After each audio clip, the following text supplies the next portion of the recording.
siento muy contenta de estar aquí hoy en esta primera capacitación, como entiendo, y es una serie de capacitaciones que se van a estar llevando a cabo. Así que espero que lo disfruten. Y bueno, como están desde sus casas, pueden entonces rebobinar después, ver el video nuevamente, porque hablar de la evolución de la astronomía en 45 minutos es imposible. Así que lo que vamos a hacer es ir rápido avanzando sobre estos temas. Mi nombre es Maylene Rojas, como les acaban de decir, trabajo en el Instituto Superior Técnico Especializado en el Departamento Aeroespacial. Y bueno, me tocó hablar hoy acerca, el título es el desarrollo, no, evolución de la astronomía, fue el título que me pusieron, y aquí les estoy presentando dentro de la Olimpiada Panameña de Ciencias Espaciales.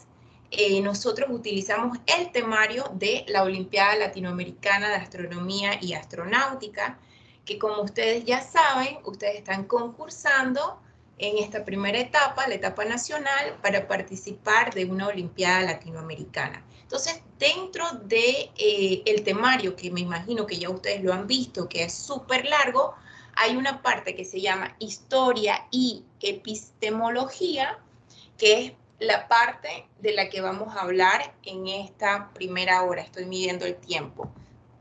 Así que bueno, ustedes saben que la astronomía es una de las ciencias más antiguas, así que hablar de la historia es hablar de la fascinación que tanto ustedes como yo sentimos por este campo de las ciencias. La parte de la epistemología, y voy a usar mucho las definiciones de cada una de las palabras que vamos a ver hoy aquí, tiene que ver, viene del griego y tiene que ver con una rama de la filosofía que nos ayuda a entender los conceptos básicos, que nos ayuda a entender las ideas filosóficas que se han llevado a través de la historia, que como les digo son muchísimas, y todo este material acumulado de las observaciones, por ejemplo, nos han dado cabida para este conocimiento que nosotros tenemos hasta el día de hoy. Así que vamos a hacer unas consideraciones generales y ver algunas de las hipótesis de la filosofía de la astronomía. Entonces, primero tenemos que empezar entendiendo qué es la astronomía. Les presento la definición del libro de Bakunin, que se llama Curso de Astronomía General. Por favor, les pido que lo busquen porque todo lo que ustedes necesitan de las fórmulas y las partes teóricas de la astronomía lo van a requerir de este libro. Así que va a ser muy importante que lo tengan a la mano, lo pueden descargar, es un libro grande, pero se puede encontrar por internet. Entonces, dentro del libro hay una definición en una de sus primeras páginas que dice que la astronomía es la ciencia que estudia el movimiento, la estructura, el origen y desarrollo de los cuerpos celestes y sus sistemas. Entonces, es una de las ciencias básicas de las ciencias exactas y naturales. Pero a mí me gusta mucho hablar este tema desde un campo más general, desde el campo de las ciencias espaciales, y hemos estado tocando eso en Panamá desde la creación de la Olimpiada Panameña de Ciencias Espaciales, incluso antes de que se crearan las Olimpiadas, hace 5 años atrás. Hace 6 años aproximadamente se hizo el primer Congreso Nacional de Ciencias Espaciales. Y dentro de las ciencias espaciales tenemos dos grandes ramas, que me imagino que esto ya ustedes lo han visto en la página de cosmos.cenacit.gov.pa. Está bien explicado que la astronomía es una de las ramas y la ingeniería aeroespacial es la otra parte, la ingeniería o la tecnología aeroespacial. Entonces, dentro de la astronomía, y vamos a ver más adelante una por una de estas partes, en orden cronológico está la astrometría, está la mecánica celeste y está la astrofísica. Por ejemplo, yo soy astrofísica. Dentro de la astrofísica hay ramas más específicas, vamos a verlo, pero no debemos ver la astronomía como una ciencia separada de la tecnología aeroespacial, debemos de verlo juntos. Y para que la tecnología aeroespacial se desarrollara, para que el hombre pudiese despegar sus pies y su cabeza y su cerebro de esta tierra, tuvo que surgir la aeronáutica, que la palabra lo dice, que sería la navegación dentro de la atmósfera terrestre, y está la astronáutica, que sería la navegación fuera de la atmósfera terrestre. Si ustedes han prestado atención a este esquema, nos damos cuenta que la Olimpiada Latinoamericana de Astronomía y Astronáutica utiliza dos de estos ejes, ¿no? Un lado la astronomía y del otro lado la astronáutica. Pero muchos de los conceptos físicos y matemáticos de la astronáutica yacen de la aeronáutica. Así que, por cuestiones generales, tal vez estas dos ciencias se han separado. Sin embargo, hay mucha tela que cortar y hay mucho que podemos sacar de estas dos grandes ramas del conocimiento de las ciencias espaciales. Y saben que en Panamá últimamente ha surgido un desarrollo, una evolución en el ámbito de la tecnología aeroespacial. Y eso es muy importante. Panamá es considerado el hub de las Américas en aviación, pero además de eso, tal vez ustedes han escuchado que Panamá va a ser la sede de proyectos espaciales muy importantes para la región latinoamericana, para esta región centroamericana específicamente, como lo son programas satelitales. Y tenemos científicos panameños que están aportando, que están ayudando a este campo. Sin embargo, todavía faltan muchas personas, faltan muchos astrónomos, astrónomos profesionales, astrónomos aficionados, faltan jóvenes como ustedes que puedan aportar a este campo que está en un desarrollo efervescente en estos momentos. Entonces a mí me gusta hacer hincapié en que, por ejemplo, no hace mucho se creó la Agencia Latinoamericana del Espacio, en la cual Panamá está participando. Se creó la Dirección Nacional de Ciencias Espaciales. Hay fundaciones que están también aportando en todo lo que tiene que ver con las ciencias espaciales, específicamente también con la astronomía. Entonces, están habiendo muchas iniciativas, muy importantes, y hace falta personal que pueda aportar y que se interese por estudiar estos temas. Así que posiblemente dentro de unos cuantos años, algunos de ustedes también quieran aportar, quiera ayudar y quiera estudiar sobre este campo. En Panamá hay diferentes lugares donde se pueden estudiar estos temas. Hay carreras de aeronáuticas. También, por ejemplo, en el instituto donde estoy trabajando actualmente, tenemos la creación de un departamento aeroespacial. Entonces, vienen muchas cosas importantes y ya vemos que algunos de ustedes pudiesen aplicar sus conocimientos para desarrollar estas temáticas. Denme un segundo. Ok. Entonces, miren lo que sucede con el desarrollo evolutivo de la historia del hombre. Y parece mentira, pero creo que alguno de ustedes ha visto este reloj evolutivo. Si no lo has visto, les recomiendo que revisen la conferencia número 2 del curso NACE, que es el curso de Networking for Astronomy School Education, en donde habla de cosmología. Y nuestro universo sabemos que comenzó hace 13.000 millones de años, pero el sistema solar apenas se formó, o sea, mucho después de la creación del universo, aproximadamente hace 4.600 millones de años.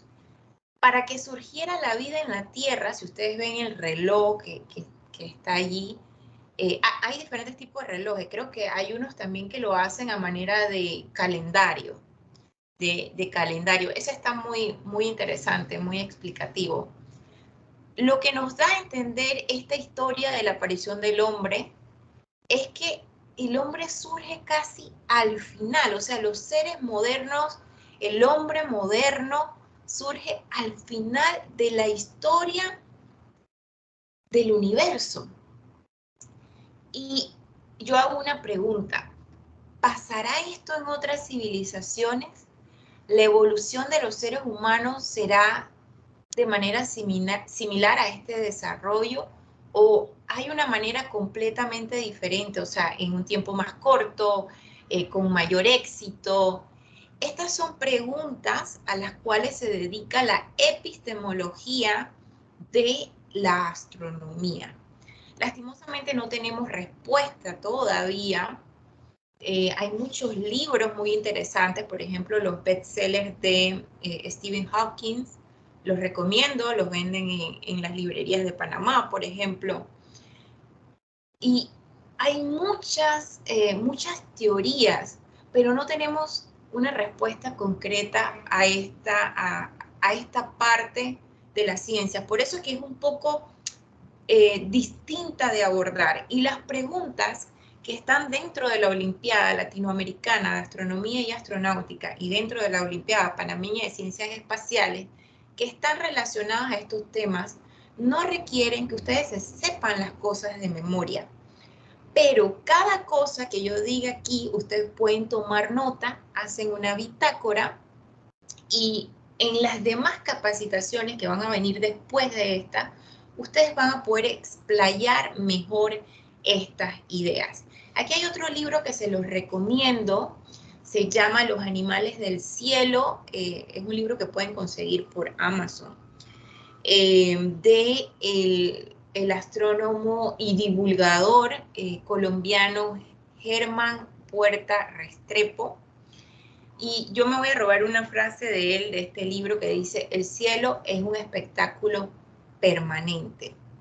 Y el desarrollo de la astronomía tiene mucho que ver con la perspectiva de los animales y la perspectiva de los dioses ancestrales en todas las culturas, hasta en nuestras propias culturas indígenas.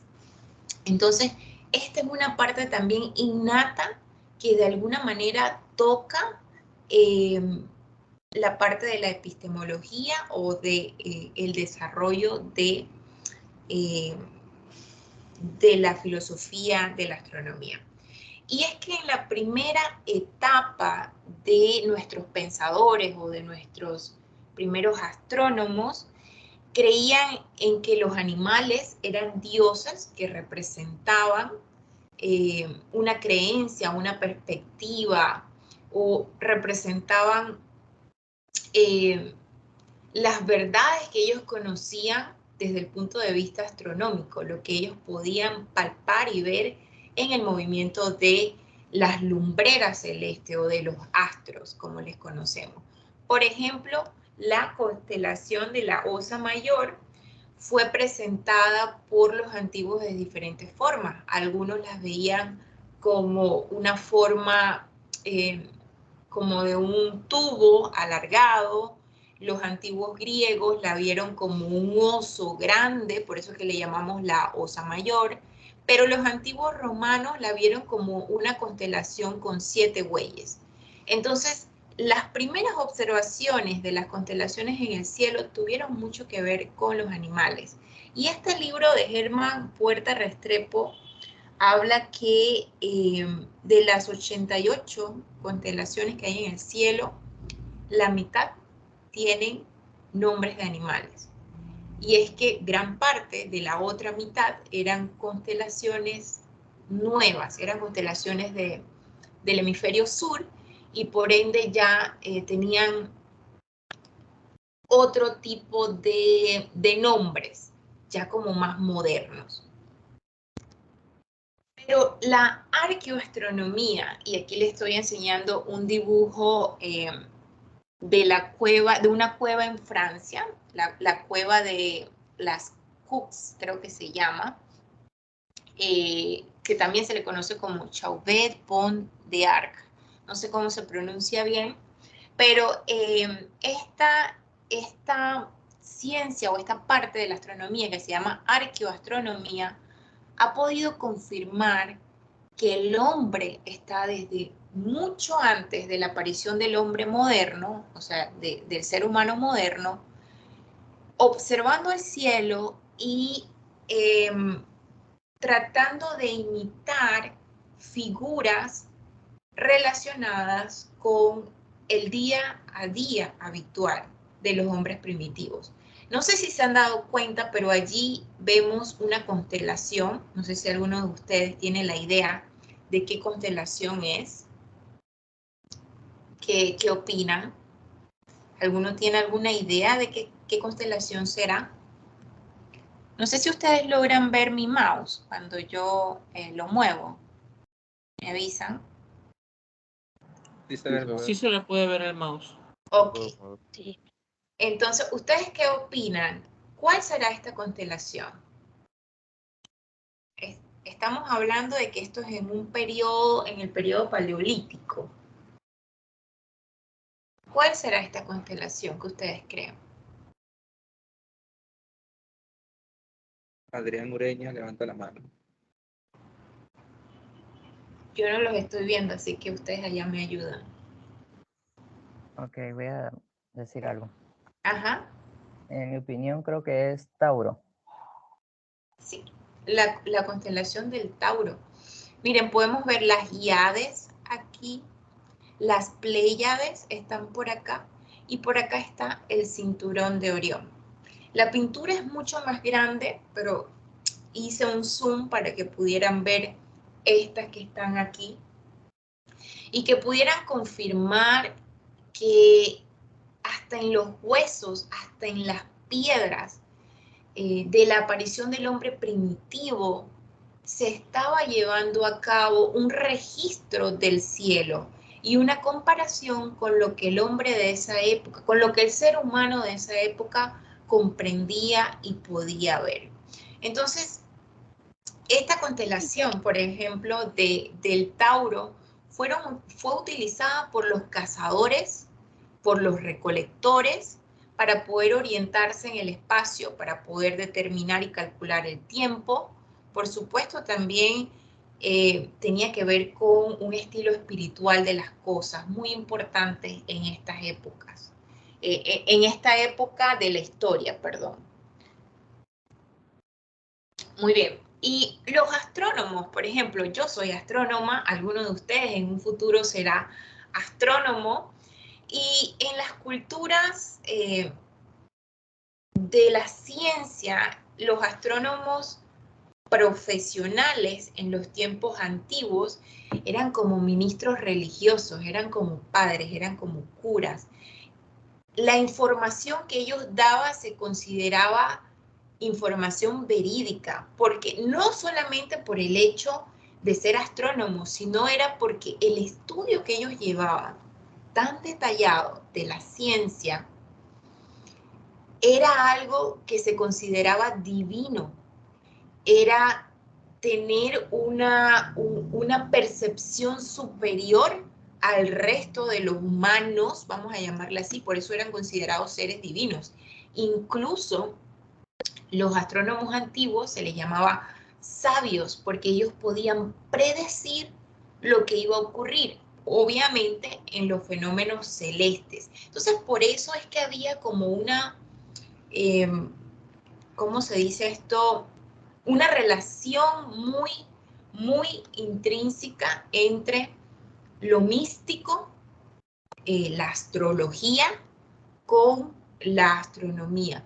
Pero no era porque eran personas malas, sino era porque lo que ellos conocían era muy reservado, era de ciertas élites.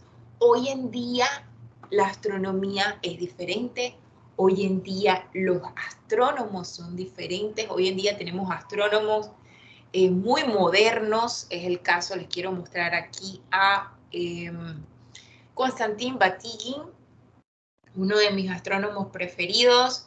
Es un astrónomo estadounidense que tiene muchas teorías muy interesantes y que ha hecho muchos trabajos científicos en el ámbito de la astronomía planetaria, por ejemplo. Y los invito a que investiguen un poquito más acerca de los trabajos que él hace.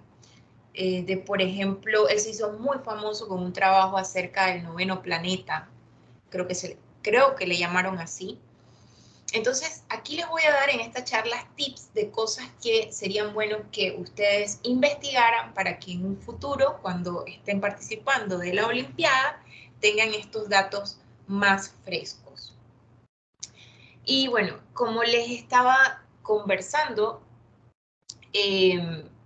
la necesidad de poder seguir el tiempo o los fenómenos celestes o mantener un calendario era lo que motivó a estos científicos antiguos a orientarse en la Tierra, orientarse con el camino que seguían las estrellas en el cielo, pero sobre todo había una curiosidad, esa curiosidad por entender lo que está sucediendo.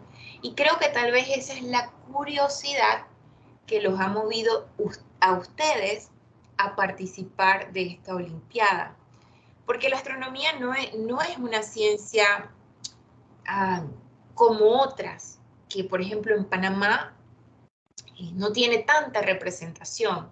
Sin embargo, actividades como esta, actividades como las que se están haciendo a nivel nacional, tipo observaciones nocturnas, en diferentes lugares, en el interior, en la capital, es lo que nos mueve a tener esa curiosidad y a compartir con otros sobre nuestras curiosidades. Entonces, vamos a entrar en cada una de las subramas. No sé si recuerdan esta composición que les mostré al inicio, de cómo las ciencias espaciales se dividen. Vamos a empezar con la astrometría, porque precisamente los primeros intentos de explicar los fenómenos místicos que se veían en el cielo datan de, por ejemplo, en el Antiguo Egipto. La palabra astrometría lo dice todo. Siempre que ustedes van a estudiar algo relacionado a la astronomía, veamos la palabra en sí. Astrometría quiere decir medición de los astros. Ahí está la definición del libro del curso general de astronomía. Lo tengo aquí en casa, es como una Biblia para el astrónomo. Lo recomiendo que lo tengan, les va a ayudar muchísimo. La astrometría es eso, estudiar las posiciones aparentes de los objetos que vemos en el cielo. Ahí ustedes pueden ver claramente constelaciones que vemos en el cenit, justo en la época seca de nosotros. Y estas observaciones de los movimientos de los astros en el cielo es lo que permite entonces apoyarnos en los métodos teóricos y prácticos de, por ejemplo, medición de ángulos en el cielo.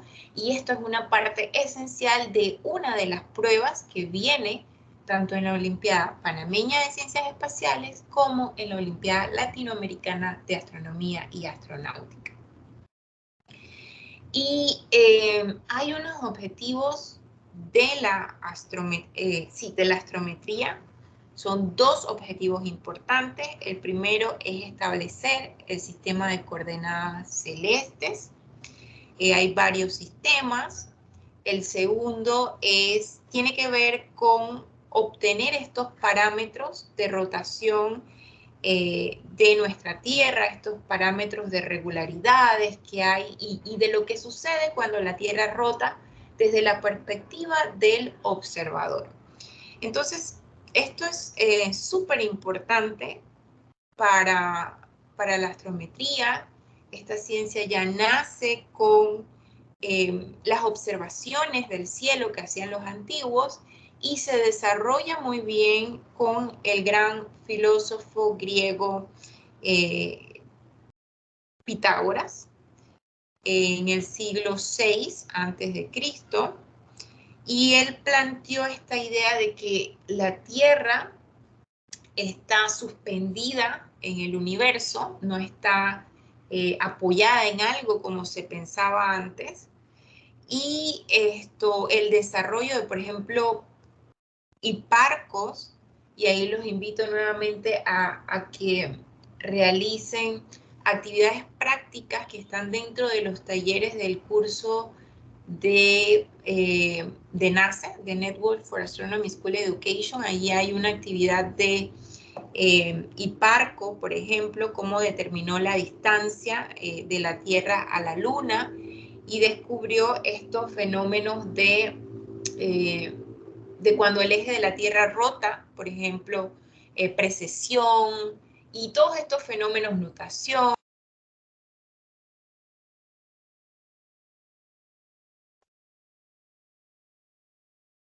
Disculpa, Magdalena, te muteaste.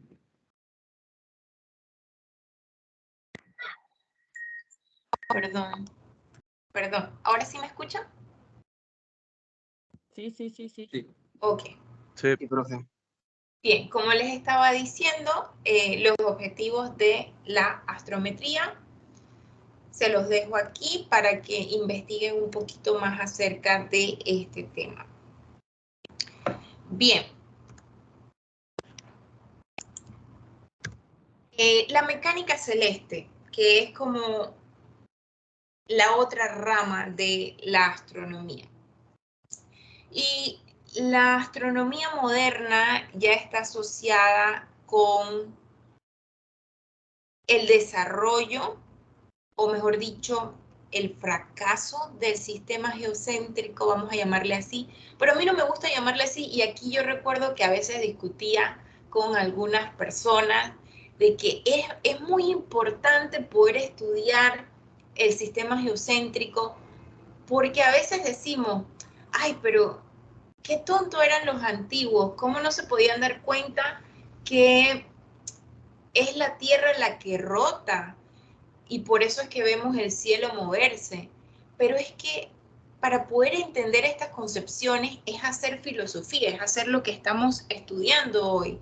Tuvo que pasar muchos años, tuvieron que hacerse bases acerca de diferentes sistemas que trabajaban muy bien para explicar los fenómenos que se veían en el cielo. Sin embargo, llegan otros sistemas nuevos, como el sistema heliocéntrico, por ejemplo, que permite explicar ahora mucho más fácil el movimiento, por ejemplo, de los planetas, el movimiento retrógrado que hacían los planetas. Entonces, por eso es que surge la mecánica celeste con el inicio de la mecánica clásica, vamos a llamarle así, las leyes de Newton, con las leyes cinemáticas de Kepler, por ejemplo. Entonces, el gran mérito creo que se lo lleva Kepler con sus leyes. Ustedes tienen que tener muy claro tanto las leyes de Newton, las leyes de Kepler, para poder estudiar esta parte de la astronomía. Y les voy a dar un tip en cuanto a dónde buscar información acerca de este tema. El Observatorio Astronómico de Córdoba, por ejemplo, tiene una gran especialización en la mecánica celeste, en la astrometría, por ejemplo, la Universidad Nacional de San Marcos de Perú, también la Olimpiada Uruguaya de Astronomía, por ejemplo, es una de las que está muy desarrollado o tiene muchos temas abarcantes acerca de la astrometría. Entonces de allí pueden sacar información para estudiar y prepararse para sus pruebas. Aquí quiero compartir las etapas de desarrollo de la astronomía desde mi punto de vista. Yo puedo identificar claramente 5 etapas: el mundo antiguo, que es antes de la época actual; el pretelescópica, le llamé así, que es hasta 1610, con, por supuesto, la utilización del telescopio. Está la telescópica, está la espectroscópica con los experimentos de Fraunhofer y todos los químicos de la época, y está la moderna que tiene que ver ya con los descubrimientos de exoplanetas. Entonces, tal vez estas 5 etapas les ayude a ustedes a estudiar, a identificar actividades importantes que sucedieron en cuanto a la filosofía de la astronomía en estas épocas. Y vamos a una rama muy importante. No voy a hablar mucho de la astrofísica porque creo que ya se grabó una clase de esto en la Olimpiada pasada. Debe de haber un video por allí que ustedes van a poder revisar. Incluso creo que alguien también les va a hablar de la astrofísica. Esta es una rama muy importante, muy bonita. Si a ustedes les gusta la física, si les gusta la química, si les gusta la matemática, posiblemente se pueda convertir en un astrofísico. Tiene que ver con los parámetros físicos y la estructura química de los cuerpos celestes. Dentro de la astrofísica hay varias ramas. Está la cosmología, está la cosmogonia, está la radioastronomía, espectroscopía, física del sol, planetología, en fin, hay un montón que no me caben allí ponerlas todas. Pero son ramas muy bonitas, muy importantes que se están desarrollando actualmente. La cosmología es una rama muy bonita, pero que también tiene mucho que ver con los temas de la epistemología de la astronomía. Y vamos a emitir un pasaporte al sistema solar. ¿Qué tanto saben ustedes sobre el SS? Y sistema solar siempre, por favor, escríbanlo con mayúscula, y quiero compartir con ustedes algo que me enseñó mi maestra. Denme un segundo a ver si encuentro cómo es aquí. Mi maestra me enseñó una palabra mágica, yo siempre lo comparto con todo el que puedo, para aprendernos el orden de los planetas del sistema solar. Me, ve, ti, ma, ju, su, ne. Allí se los dejo. Me, ve, ti, ma, ju, su, ne. Esa palabra me la enseñó mi maestra cuando tenía 10 años, y gracias a esa maestra, gracias a esa clase, gracias a esta palabra, soy astrónoma, y esto es lo que me gusta hacer. Así que se las quiero compartir porque para que ustedes la tengan y les ayude un poco para emitir este pasaporte. Voy a hacerles una pregunta y posiblemente podamos contestar acerca de lo que conocemos sobre nuestro sistema solar. Sabemos la edad del sistema solar, sabemos la masa, no tenemos que saber el número exacto, pero por ejemplo un orden de magnitud, cuál es la composición química, cuántas estrellas tiene. Esta está fácil, todos sabemos que el sistema solar tiene una sola estrella, pero eso no es lo común, eso no es lo que sucede en otros sistemas. ¿Cuáles son los planetas de tipo terrestre? ¿Cuáles son los planetas gigantes? ¿Cómo se subdividen los planetas gigantes? Tenemos los planetas gigantes gaseosos, los gigantes helados. ¿Cuáles son los planetas enanos? ¿Cuál es la diferencia entre planeta y planeta enano? Algunos satélites naturales y cuál es la diferencia o la importancia que hay en cada uno de los planetas en cuanto a sus satélites, qué son los cuerpos menores, los cometas, y algo importante es la dirección, ¿dónde estamos ubicados? ¿Dónde está el hombre ubicado?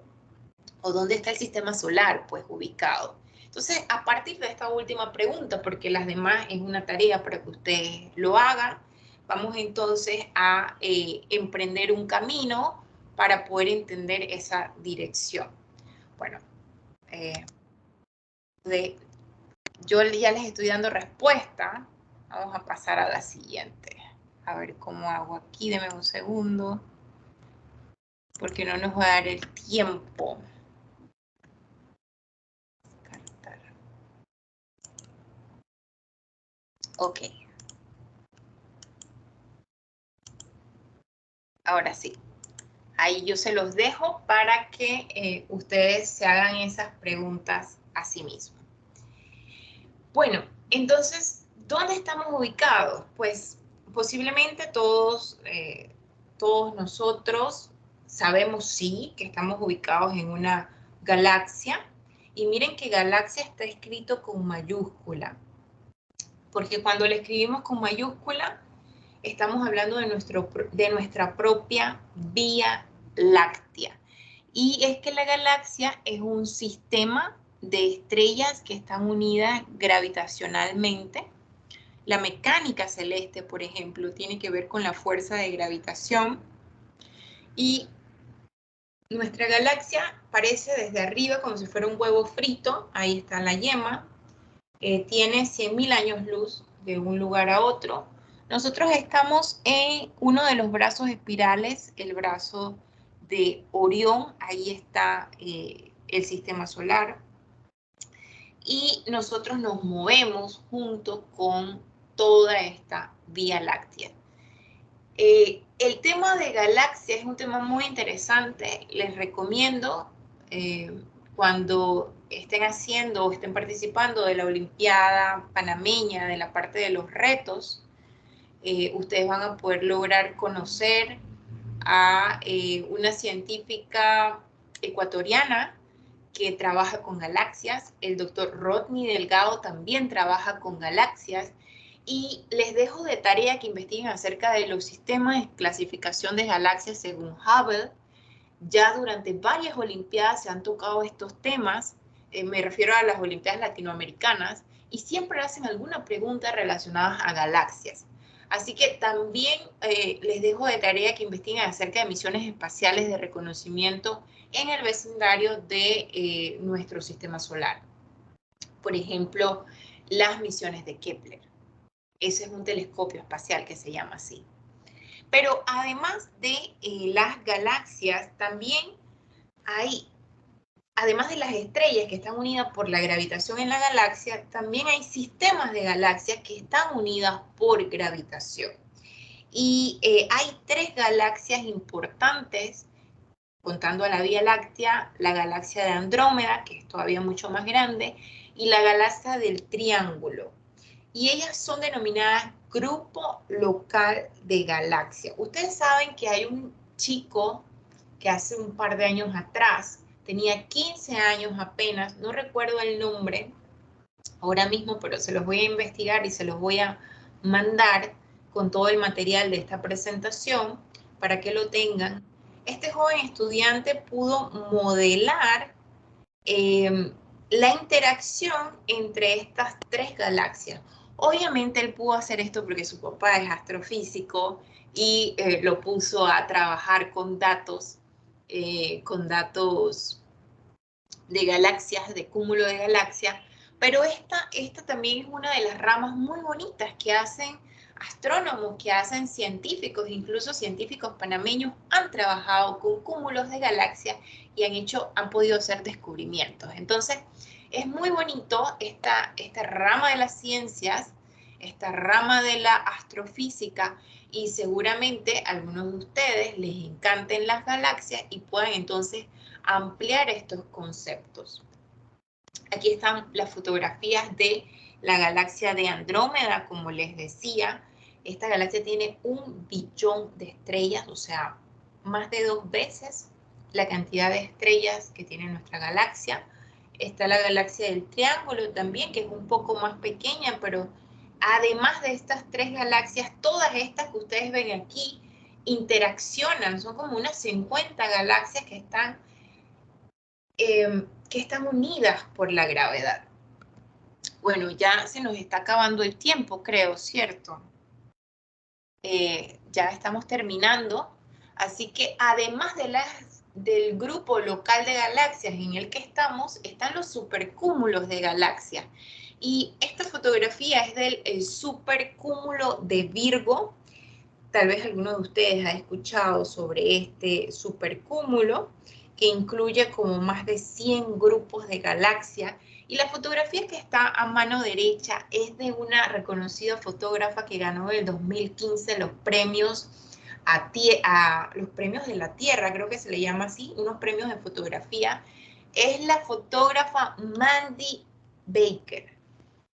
Esta señora, cuando estaba de estudiante de doctorado, se puso a recoger del mar todas las bolitas de plástico que encontraba y hace composiciones muy bonitas de diferentes temas, pero tiene una que en el 2015 se llevó el premio porque allí a mano derecha pudo hacer una de las composiciones de las galaxias del supercúmulo de Virgo. Entonces ella, con todas estas bolitas de desecho que recoge en el océano, hace este tipo de composiciones súper bonitas e interesantes. Y es como unir las artes con la ciencia. Pero además de los supercúmulos, hay interacciones galácticas gigantes, enormes, muy importantes, como por ejemplo la del gran atractor, se le llama así, en donde podemos ver allí al alrededor diferentes cúmulos y cómo toda esta estructura está como unida, está siendo investigada actualmente y se utiliza para la determinación del corrimiento al rojo, por ejemplo, de cuánto nos estamos alejando cada uno de los sistemas unos de otros. Y también existen los hipercúmulos. Por ejemplo, nosotros pertenecemos al hipercúmulo de Laniakea. Tiene un nombre hawaiano, este hipercúmulo. O sea que el supercúmulo de Virgo está dentro de este hipercúmulo. Entonces, todavía hay un filamento galáctico mucho más grande, es como el concepto más estructural del universo y se han identificado un montón. Nosotros pertenecemos a este que se llama filamento de Perseo y Pegaso y es así como los ven, como estos filamentos que están en el fondo, todos se están uniendo y esto es lo que estudia la cosmología actual, todos los filamentos o toda la interacción que hay entre los sistemas del universo. Entonces ya podemos decir que sabemos nuestra dirección cósmica en el universo, pertenecemos al filamento galáctico Perseo-Pegaso, dentro de él está el hipercúmulo Piscis-Ballena, allí es que pertenecemos, específicamente en Laniakea, dentro del supercúmulo de Virgo, que pertenece al grupo de galaxias. Dentro está la Vía Láctea o galaxia en mayúscula. Si ustedes ponen galaxia en mayúscula, quiere decir nuestra Vía Láctea. Dentro de la galaxia hay una parte que se llama el brazo de Orión. Dentro del brazo de Orión está el sistema solar y dentro del sistema solar está el planeta Tierra. Entonces podemos tener una perspectiva de lo frágil, lo pequeño que somos dentro del universo. La epistemología o el desarrollo de la historia de la astronomía nos permite entender esto. Hay otros conceptos que ustedes van a ver más adelante, pero que quería dejárselos aquí porque lo van a estar viendo, y es que nosotros los astrónomos tenemos incluso unidades de medición distintas. Está la unidad astronómica, está el año luz, está, bueno, por ejemplo, aquí vemos que Betelgeuse, por ejemplo, se encuentra a una distancia de nosotros de 495 a 640 años luz, o sea que si explota ahora mismo, lo veríamos más de 500 años después, o si lo vemos que explota, o sea, si lo vemos hoy en el cielo explotar, la estrella de Betelgeuse, sabremos que eso ocurrió cuando estaban descubriendo América, por ejemplo. Y ustedes en esta olimpiada van a poder diferenciar estos conceptos astronómicos que sabe el astrónomo, ¿no? De que, por ejemplo, el año luz es una medida de distancia. Está el parsec también, pero bueno, esto lo van a dar más en astrofísica. Y quiero regresar para poder hacer una conclusión, las observaciones de todo lo que vemos, de todo lo que sabemos, es la fuente principal de lo que conocemos, de los fenómenos que podemos ver en el cielo, pero son una perspectiva. Miren la foto, estamos nosotros acá y todo eso es lo que queremos pretender conocer. Entonces, para eso también hay una evolución de la tecnología, el telescopio, por ejemplo. Hay unas fórmulas necesarias investigando. Quería compartirles porque seguramente esto les va a ayudar muchísimo y lo van a ver en un tema más adelante con otra persona, con otro instructor, que es todas las fórmulas necesarias, que no hay que sabérselas de memoria, pero que les van a ayudar a ustedes y desde ya practican. Les voy a compartir una pequeña síntesis de estas 12 fórmulas con todo y ejemplos. Se lo voy a estar compartiendo a Kevin. O directamente ustedes también me pueden escribir acerca de esta temática, porque les va a ayudar muchísimo en esta olimpiada. Y bueno, hay telescopios espaciales, hay muchos proyectos muy interesantes, los invito a que los investiguen, Radio Astrón, los rayos gamma Fermi, el telescopio de Kepler, que a pesar de que es un telescopio espacial que ya está jubilado, representa mucho para el desarrollo de la astronomía en la actualidad.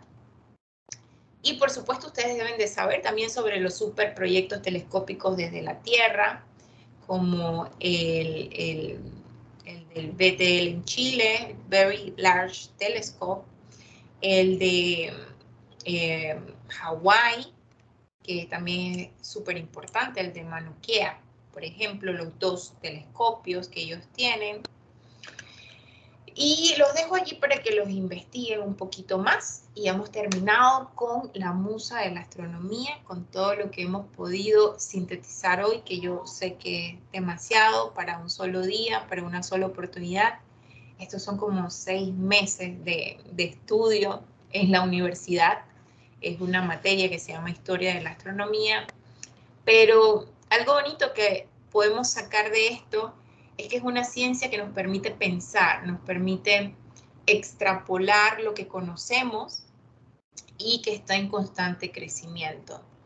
Entonces, yo les dejo unas preguntas para que reflexionen, que tiene que ver mucho con lo que hemos aprendido hoy, que estudia la astronomía, si pueden enumerar esas características de que resaltan en la astronomía, cómo se origina esta ciencia, los periodos de su desarrollo se los expliqué para que ustedes puedan después desarrollarlo mucho mejor, cuáles son los objetos y los sistemas que estudia la astronomía, las ramas de la astronomía, si podemos describirlas, no nos limitemos a estas 3, hay muchas más.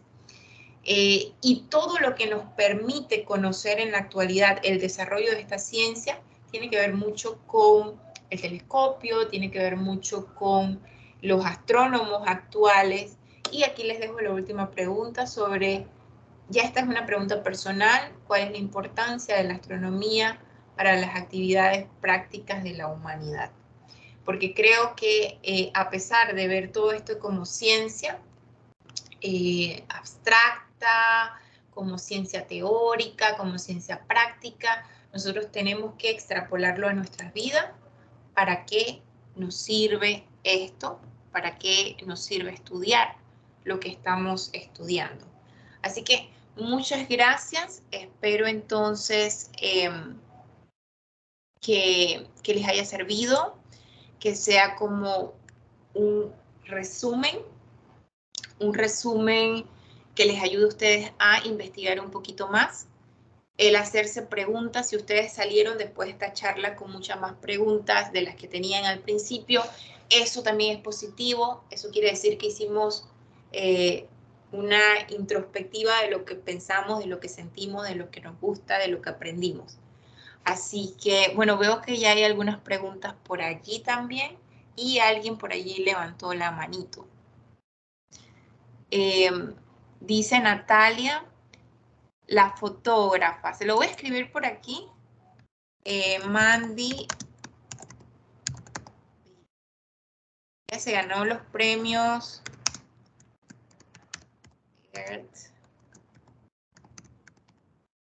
Creo que es del 2015. Investiguen, ella tiene una historia muy bonita, ella es británica y ella dijo una frase como, el mundo comenzó a conocer de mí cuando comencé a recolectar basura de las playas. Algo así. Escuchen, lean sobre su historia, es una historia muy bonita, muy inspiradora.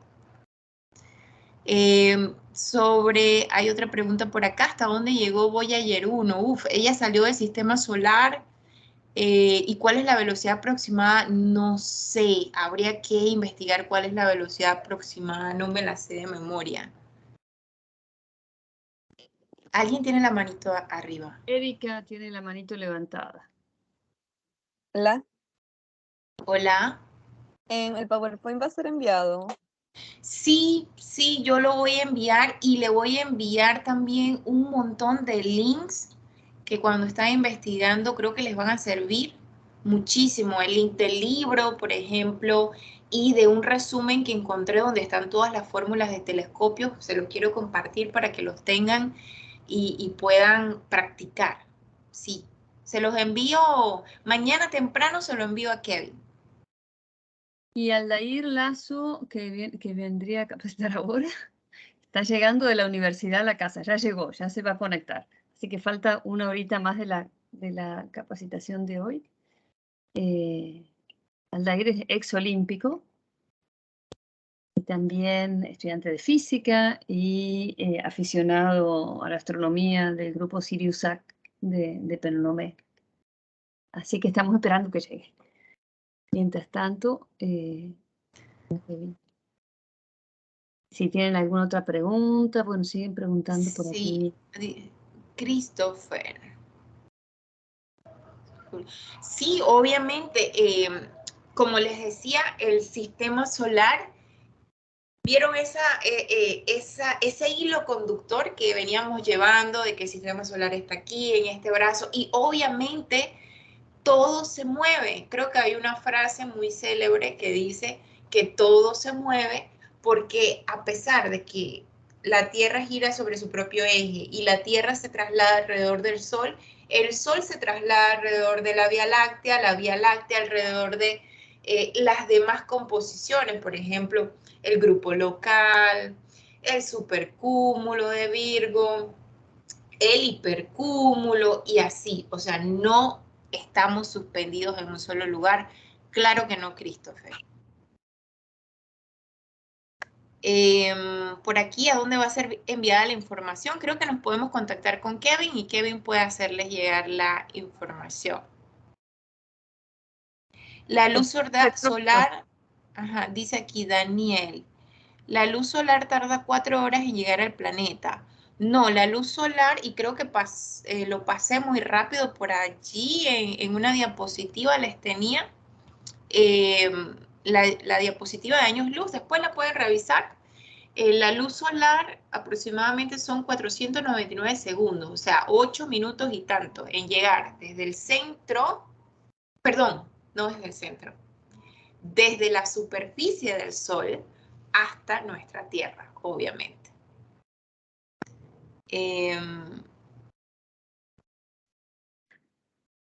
El nombre de uno de mis astrónomos favoritos. Bueno, yo tengo muchísimos, pero yo les quería presentar uno como más moderno, para que nos quitáramos esa idea de que los astrónomos estamos allí sentados o con el pelo así. Bueno, sí, los astrónomos. Pelo de colores, también el astrónomo favorito de Madeleine. Sí, mal ejemplo. Sí, mi astrónomo favorito de los actuales, obviamente, Konstantin Batygin. Vamos a ver si lo escribo bien. Konstantin escribe así.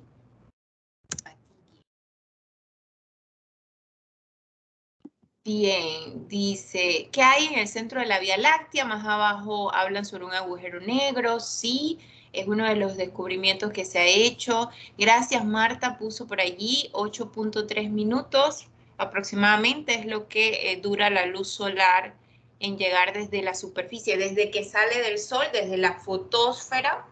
Estudien eso muy bien también, las partes en las que está compuesto el sol o el sol es como si fuera una cebolla que está compuesto por cáscaras y desde que parte de la fotósfera hasta que llega a la superficie de la Tierra, aproximadamente, como dice Marta, 8 minutos, un poquito más. Y sí, hay unos libros que les puedo recomendar, les puedo hacer la listita, se las puedo mandar, donde habla acerca de los agujeros, el agujero negro del centro de la Vía Láctea. Otro libro que podemos encontrar gratuitamente, hay que buscar, hay muchos. Yo creo que en algún momento se hizo una investigación de eso, no sé si está en la página de Cosmos. Hay una serie de recursos que se han ido montando año tras año, ¿no, Madre? Sí. La composición química del espacio, la composición química, bueno, de todo.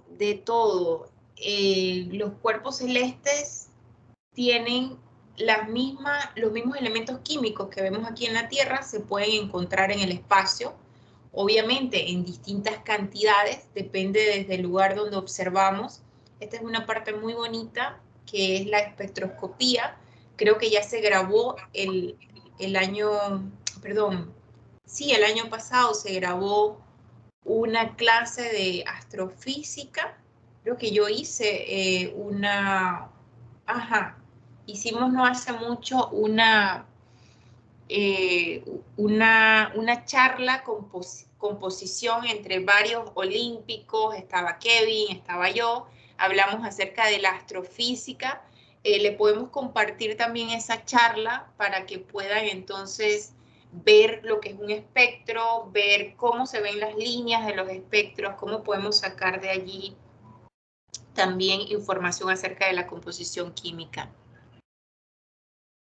Veo muchísimas preguntas, a ver. O sea, 2 minutos más y lo dejamos al Dair, porque si no... ¿Ya llegó? Sí, ya llegó. Ok. ¿Qué opina de la vida extraterrestre? Ese tema. Hay un tema interesante que podemos allí tal vez explayar en otra ocasión. Hay una fórmula, no me acuerdo cómo se llama ahora mismo, pero acerca de las civilizaciones que puedan tener vida, ¿no? Yo creo que aquí hay un concepto, y me perdonarán los biólogos, pero lo que pasa es que no podemos determinar vida si no tenemos como una definición más, quiero usar una palabra que después los biólogos cuando me escuchen no se molesten, una definición un poco más abarcante de lo que es la vida, porque la definición que, bueno, no sé si cambió las cosas en la escuela, pero cuando yo estaba en la escuela, vida eran cosas que nos dictaba un organismo vivo, nace, crece, se reproduce y muere. Te están hablando de etapas, pero no te están hablando como de la definición. Creo que la definición de vida hay que revisarla. Bueno, y tal vez alguna más acerca de la Biblia de los astrónomos. La Biblia de los... el libro que les dije al principio, el de curso de astronomía general de Bakulin. Allí pueden encontrar de todo un poco.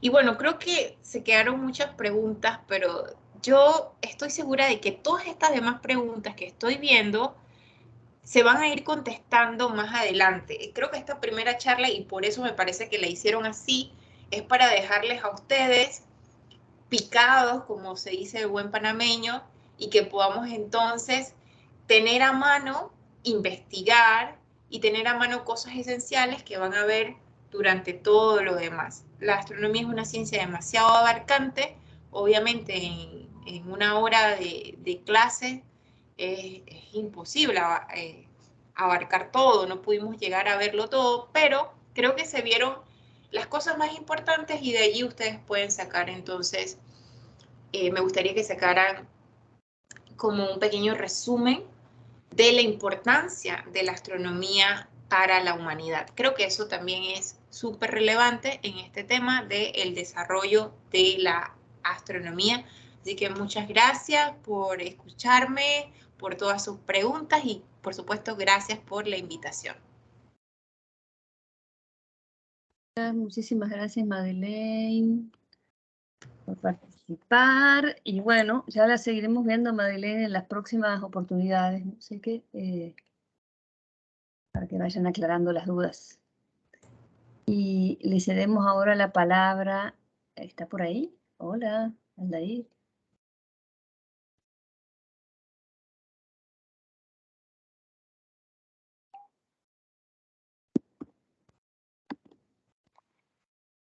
Hola. Buenas noches. Hola, ¿cómo estás, Aldair? Bueno, Gracias. entonces, para presentarte, Aldair, al resto de los olímpicos actuales, Aldair es un ex olímpico. ¿En qué olimpiada participaste tú, Aldair? ¿En la primera? 2018. De 2018. En la primera. Fue en la primera. Ujú. Así que empezó a hacer camino, Aldair. Y además fundó con un grupo de amigos y con el ingeniero Taylor en Penonomé el grupo de SiriusSat y estudia física. Y hoy Cazador de asteroides también. también es cazador de asteroides, voilà. Entonces hoy nos va a hacer una presentación sobre un viaje por el sistema solar. Sí, es correcto.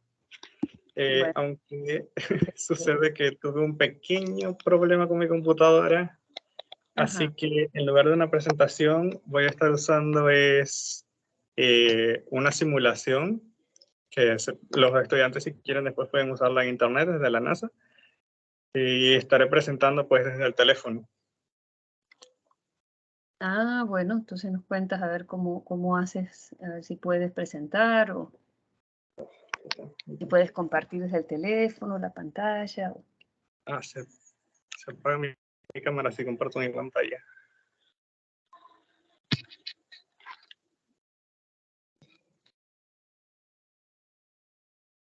¿Se puede ver? Sí se ve, sí se ve. Ok. Sí, se ve. Bueno, no creo que hayamos presentaciones que hacer, así que mi presentación en sí consistía en pues, recorrer el sistema solar, partiendo desde el Sol y cada vez alejándonos un poco más hasta llegar a los extremos del sistema solar. Bien, lo primero que me gustaría definir es lo que es un sistema planetario. Un sistema planetario se define como el conjunto de objetos que orbitan alrededor de una estrella. En el caso nuestro, pues es el Sol, por eso el nombre del sistema solar. Y con esto dicho, entonces pasaríamos a nuestro primer objeto, que es el Sol.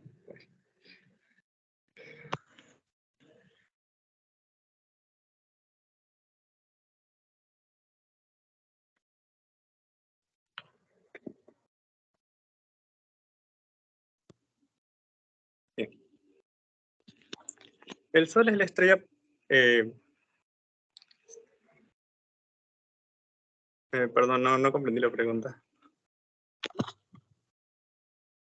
Bueno, continúo. Bueno, el Sol es nuestra estrella y nuestra principal fuente de luz y calor.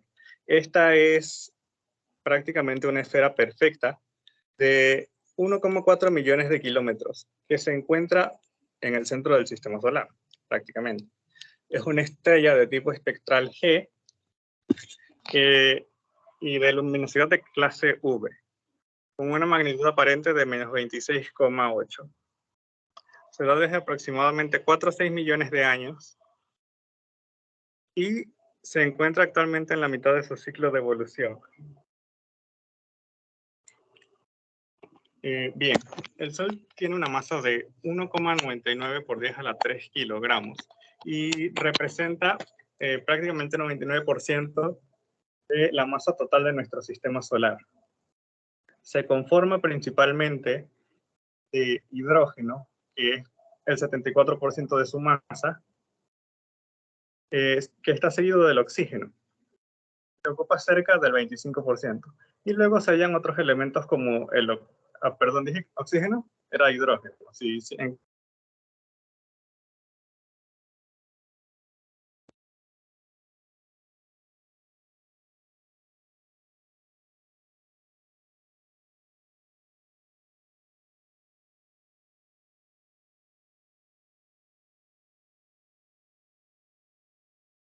Se desconectó al de ir.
Se desconectó sin darse cuenta.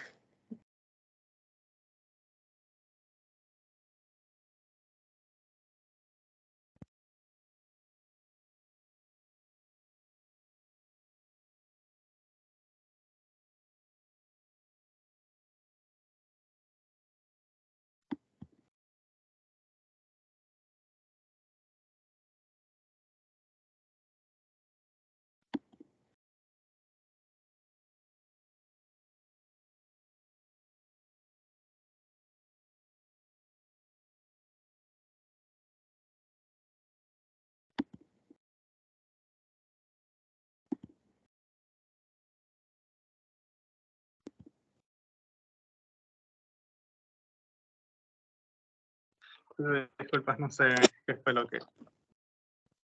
Sí, sí, te desconectaste al de ir.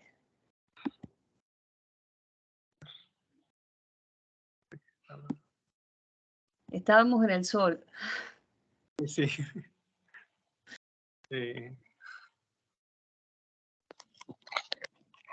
No sé hasta dónde escucharon lo que llegué a decir. Sobre que tiene composición y hidrógeno. Ok, bien. Cerca del 25% de su masa es hidrógeno, pero también contiene trazas de otros elementos, como son el oxígeno, el carbono, el hierro, el neón, el nitrógeno, silicio, magnesio y azufre. En cuanto a su estructura, este presenta pues un núcleo donde se concentra el 40% de su masa, seguido por la región convectiva, luego la fotosfera, la cromósfera y finalmente la corona. Es en sus últimas capas, es decir, las capas más externas, donde se suelen dar los fenómenos que más estudian en sí, como pueden ser las manchas solares, las fulguraciones, las erupciones de masa coronal, entre otros fenómenos.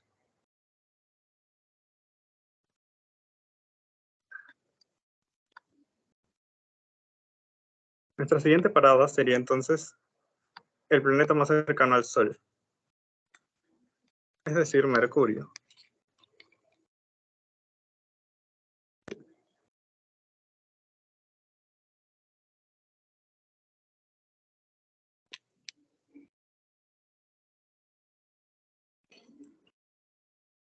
Mercurio forma parte del grupo de los planetas telúricos o planetas terrestres o rocosos.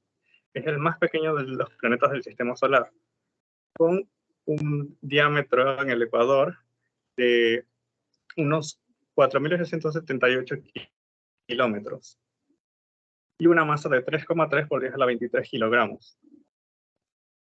Este se encuentra a una distancia de 57,9 millones de kilómetros del Sol. Como pueden ver, la superficie de Mercurio es bastante similar a la Luna, ya que este ha sido golpeado en contables ocasiones por asteroides.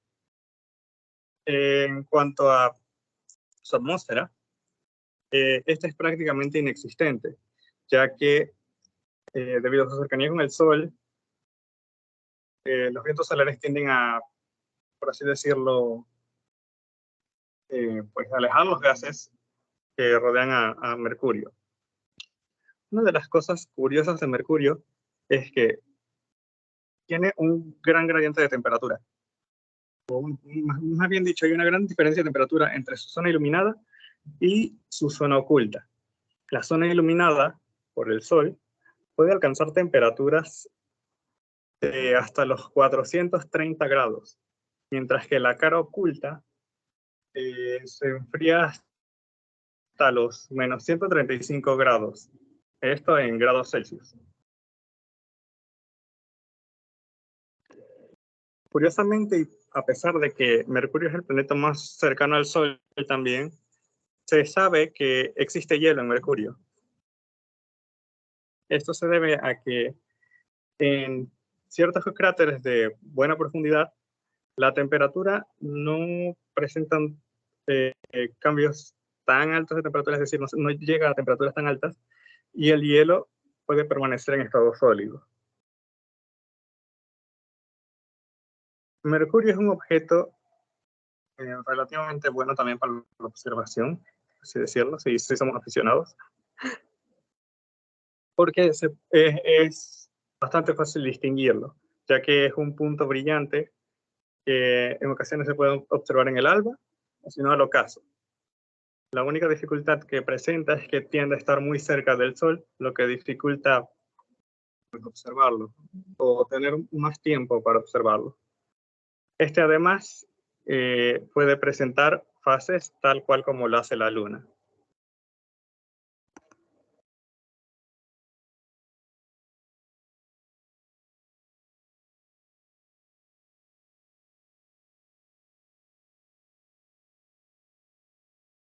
El siguiente planeta en cercanía al Sol sería Venus. Se encuentra a unos 4,9 millones de kilómetros. Perdón, 108,2 millones de kilómetros. Tiene un diámetro de 12.104 kilómetros y una masa de 4,9 por 10 a la 24 kilogramos. Este es el planeta en el que ocasiones se le suele llamar como el gemelo malvado de la Tierra. Su atmósfera se compone principalmente de dióxido de carbono y es el planeta con la temperatura más alta de todo el sistema solar, incluso más alta que Mercurio. Y esto se debe a que, como su atmósfera es principalmente de dióxido de carbono y además es muy densa, este presenta un gran efecto invernadero, donde su superficie puede alcanzar temperaturas de cerca de los 500 grados Celsius. Su atmósfera además hace que sea muy difícil, bueno, prácticamente imposible observar la superficie del planeta. Pero gracias a datos recolectados por la misión Venera 10, se pudieron obtener fotos de la superficie de Venus, perdón, y determinar que el suelo es mayoritariamente plano, aunque sí existen depresiones y relieves. Hace algunos años también surgió la noticia de que se había descubierto fosfina en la atmósfera de Venus. No sé por qué digo Mercurio. Y esto, pues, llamó la atención ya que este es un gas que tiende a asociarse con los seres vivos. Cuando llegué, pues estamos hablando de vida, me pareció oportuno mencionarlo.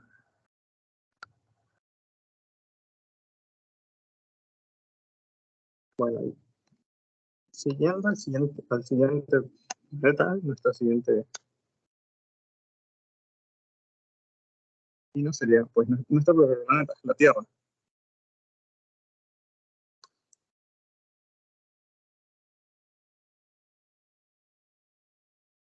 Este se encuentra a una distancia media de 150 millones de kilómetros del Sol, una unidad astronómica. Tiene un diámetro en el ecuador de 12.756 kilómetros y su masa es de 5,97 por 10 a la 24 kilogramos.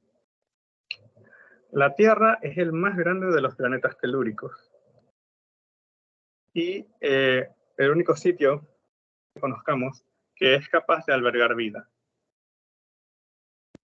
Esto se debe a que pues contamos con agua líquida. De hecho, nuestra superficie es un 70,8% agua líquida, siendo solamente el resto, el 29,2% restante, lo que corresponde a tierra firme. También es el primer planeta telúrico en contar con una luna. Y bueno, si pasamos a la luna, entonces...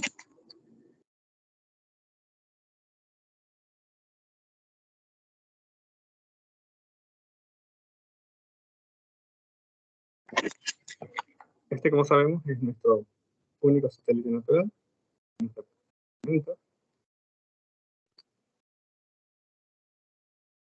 Y en realidad cumple múltiples funciones importantes, ¿no? Cumple múltiples funciones a lo largo de su existencia, como protegernos de los impactos de asteroides, pero también ayuda a regular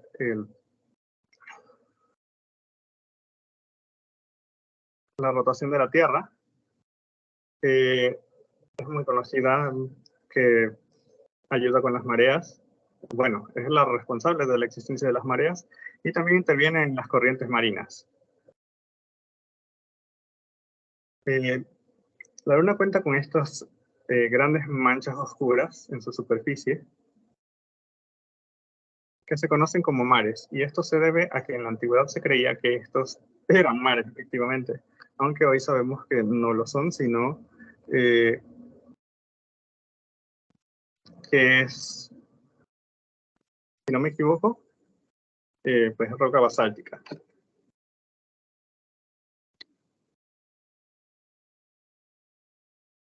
La Luna pues orbita alrededor de la Tierra.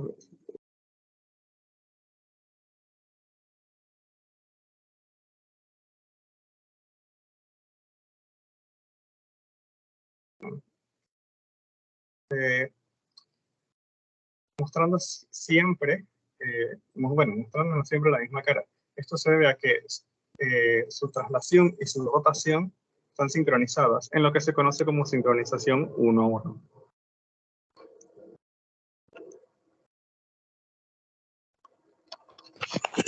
Bien, dejando la Luna de lado, pasaremos entonces a Marte.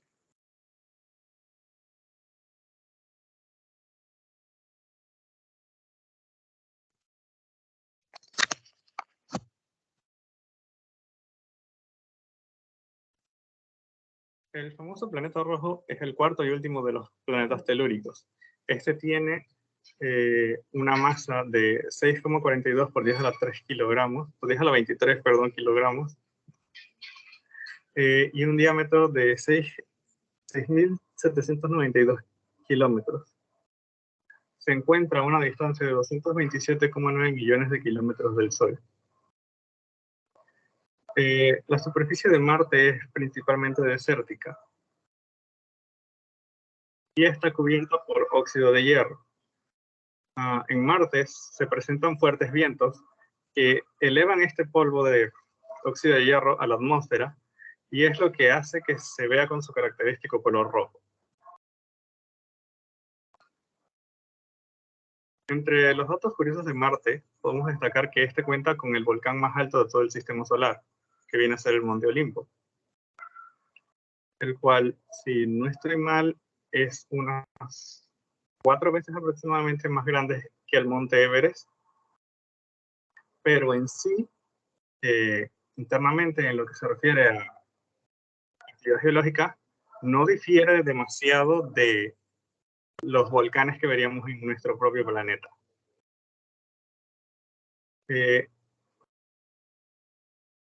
Marte cuenta además también con 2 lunas, 2 satélites, llamados Phobos y Deimos.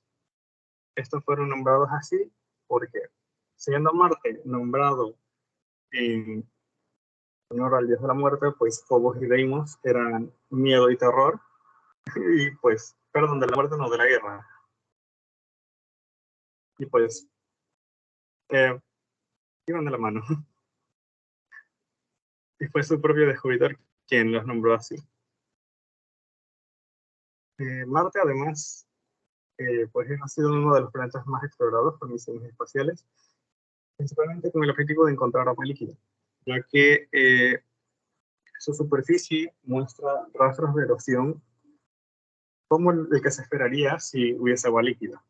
Por tanto, que Marte es uno de los planetas más explorados en busca de ese líquido. Aparte de que, si en algún momento existió agua líquida, se contempla pues, la posibilidad de que este planeta pudiera haber tenido vida, ya que se encuentra dentro de la zona de habitabilidad de nuestra estrella, tal cual como la Tierra lo hace.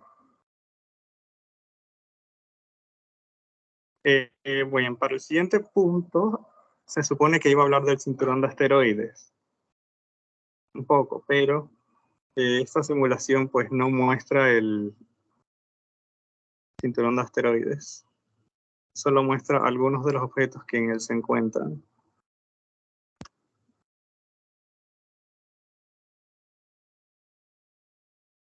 Y en el cinturón de asteroides, al que también se le llama el cinturón principal para evitar confundirlo con los cinturones de Kuiper y la nube de Oort, es una región comprendida entre la órbita de Marte y la órbita de Júpiter, que tiene aproximadamente una unidad astronómica de ancho. En este se encuentran una gran cantidad de objetos, miles de millones de objetos, que se componen principalmente de roca y hielos.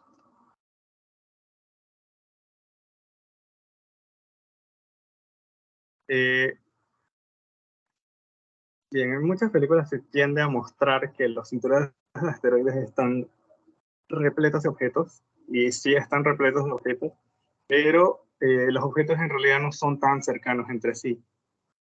De hecho, se estima que los objetos en el cinturón de asteroides pueden tener una separación que ronda el 1.000.000 de kilómetros entre un objeto y otro. Es decir, si alguien se parara sobre uno de los objetos del cinturón de asteroides e intentara mirar a los alrededores, lo más probable es que no encontrara ningún otro objeto cercano.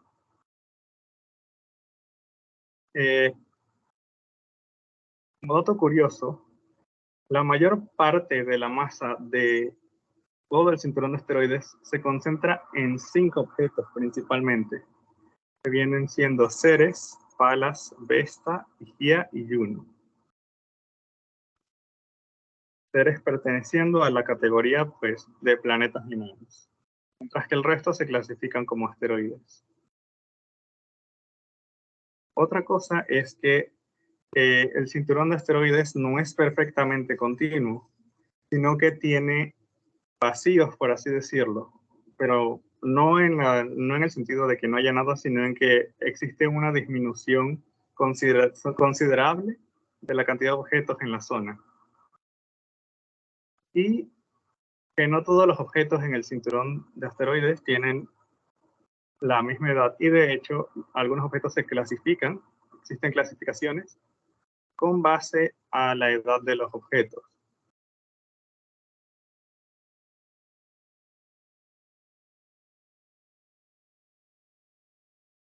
Pasando entonces al sistema solar exterior.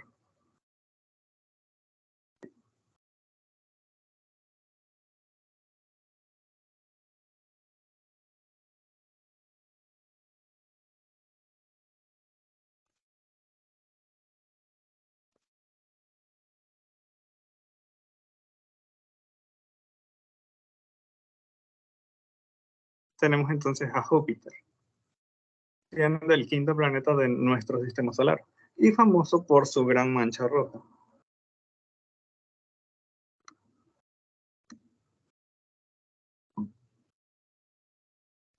Este se encuentra a una distancia de 778,4 millones de kilómetros del Sol y tiene un diámetro de 142.984 kilómetros y una masa de 1898,6 por 10 a la 27 kilogramos, siendo casi 318 veces la masa de la Tierra.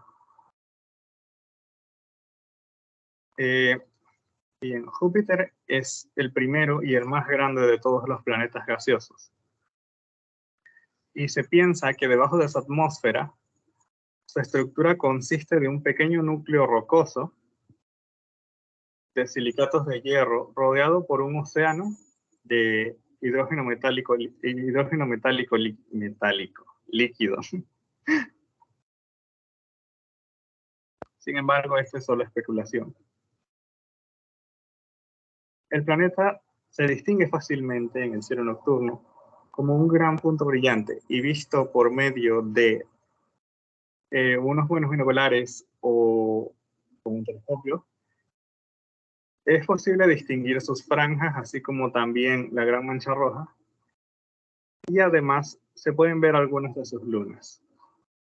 Principalmente las más grandes, las galileanas, se llaman así pues porque fueron descubiertas por Galileo Galilei, y vendrían siendo Io, Europa, Ganímedes y Calisto.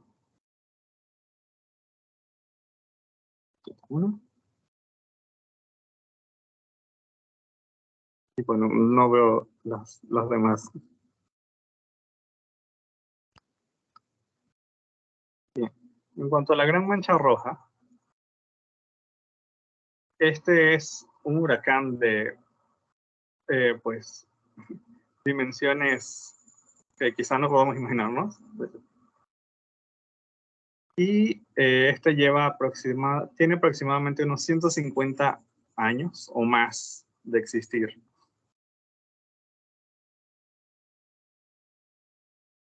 Júpiter además cuenta con un sistema de anillos que son sumamente difíciles de ver y tienen un grosor de unos 4 kilómetros.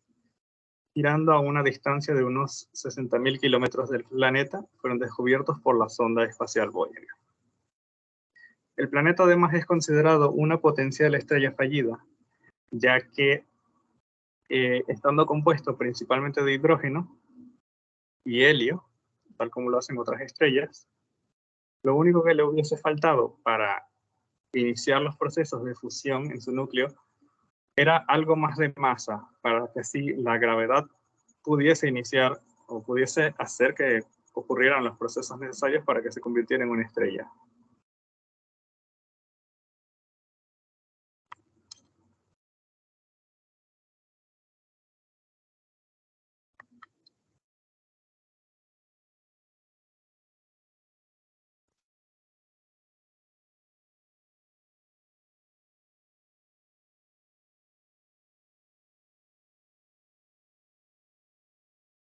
El siguiente planeta en nuestro recorrido entonces sería Saturno,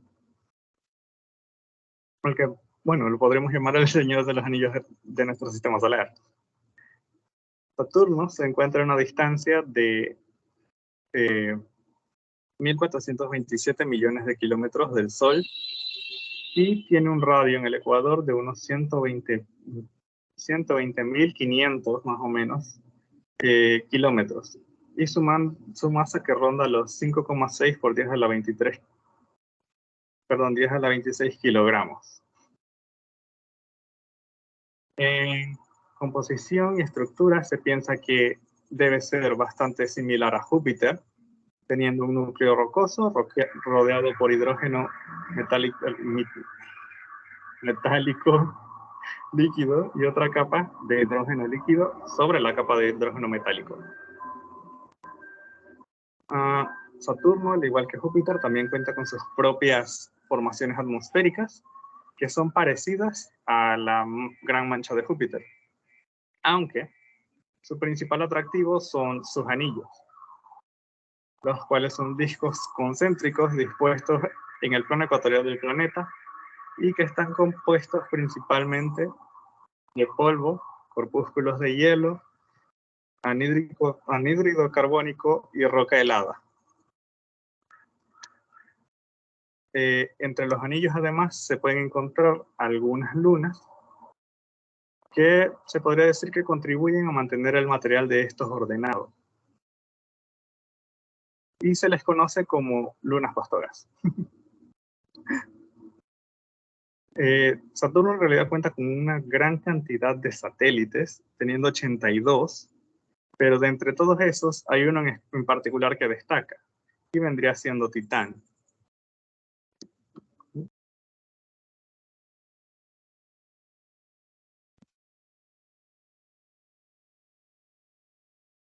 Lo que hace especial a Titán es que es la única luna con una atmósfera considerable.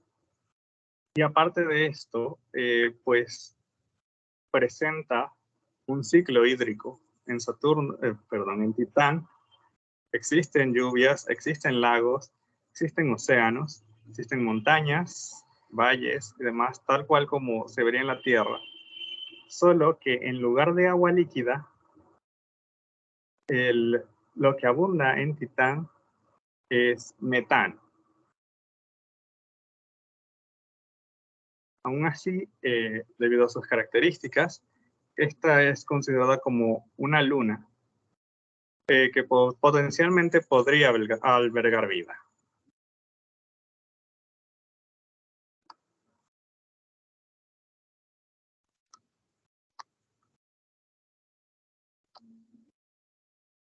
Después de Saturno, tenemos a Urano.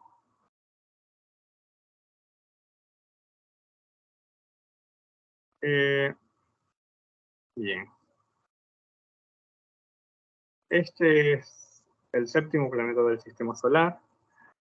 Y entre los otros que podemos destacar tenemos su color, el cual se debe principalmente a la presencia de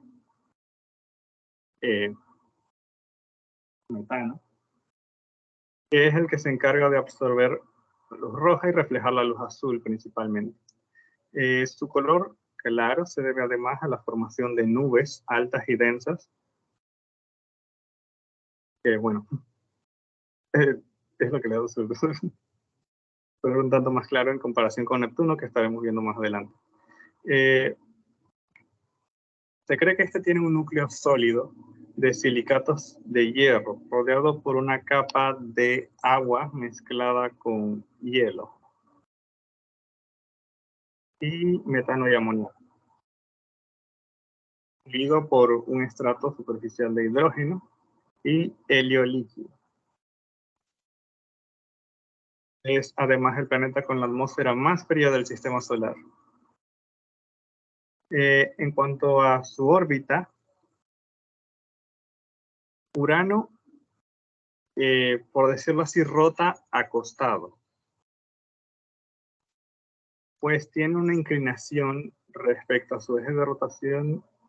Bueno, su eje de rotación tiene una inclinación de 82 grados. Y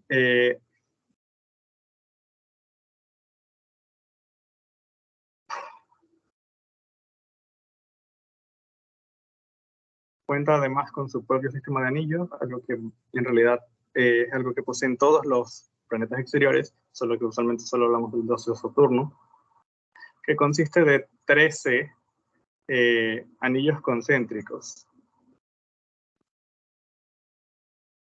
Cuenta además con un total de 27 satélites, entre los que destacan Miranda, Ariel, Umbriel, Titania y Oberon, que pueden ser visibles desde la Tierra, pero con equipos pues bastante especializados. Aquí se pueden observar algunos de sus satélites orbitando al planeta. Finalmente, el último planeta de nuestro sistema solar vendría a ser Neptuno.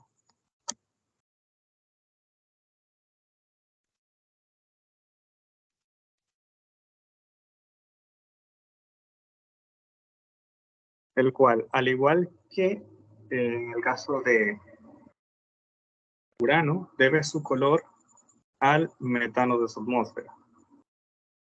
Este fue el primer planeta cuya existencia se determinó primero con cálculos y luego con observaciones.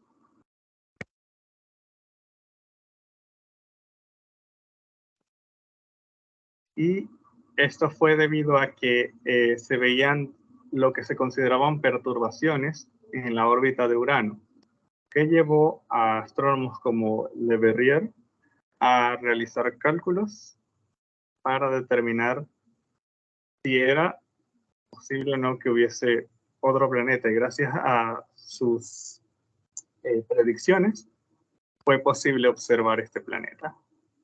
Se piensa que está compuesto por un núcleo de silicatos de hierro, cubierto con una composición uniforme de rocas, en fusión con hielo, hidrógeno y helio.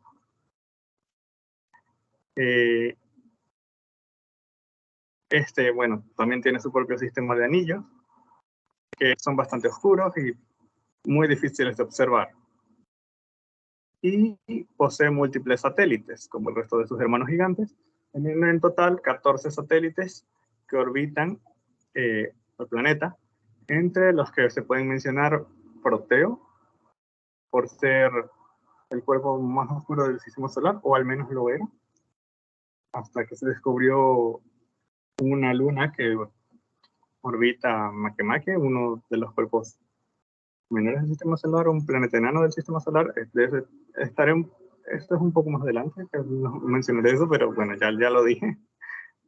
Y Nereida, con una trayectoria que es particularmente elíptica, y Tritón, que es el más pesado, es la más pesada de las lunas, y que además rota en sentido inverso al resto de las lunas del planeta.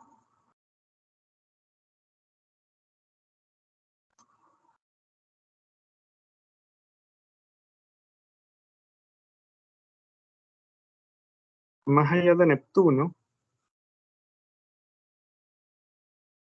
se encuentra lo que se conoce como el cinturón de Kuiper, o Kuiper, en realidad no estoy seguro de cómo se pronuncia, que es una región con forma de donut, compuesta por objetos pues de roca y hielo, tal como ocurría en el cinturón de asteroides,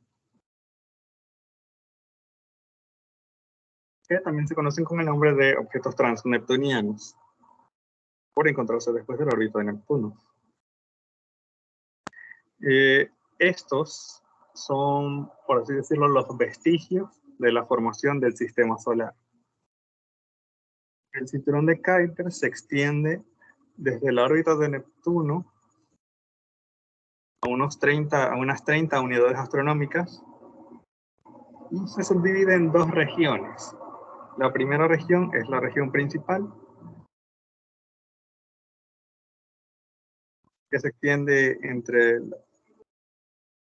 las 30 unidades astronómicas y las 50 unidades astronómicas, y la segunda región, que es el disco agrietado, que se extiende hasta las 1000 unidades astronómicas.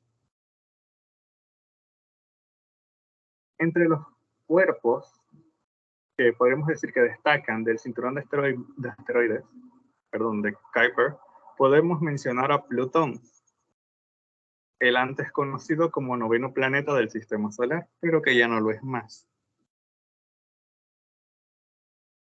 En realidad, desde sus inicios, Plutón tuvo problemas para ser reconocido como planeta. Pero no fue hasta que en 2006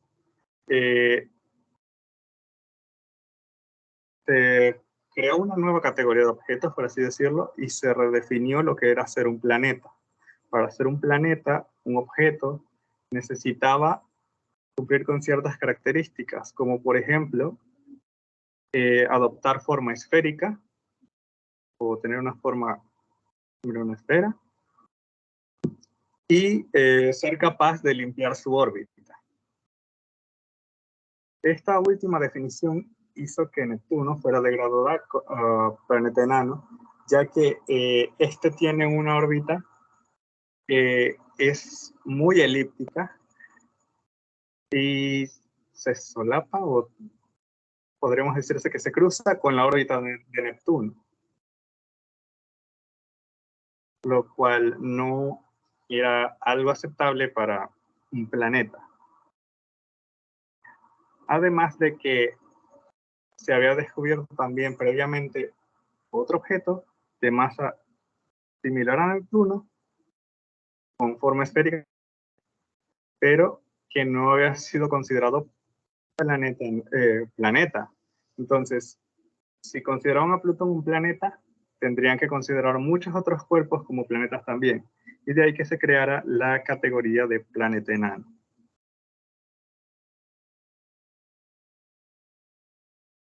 Los demás cuerpos que no entraran en la categoría de planeta enano pasarían entonces a ser cuerpos menores del sistema solar.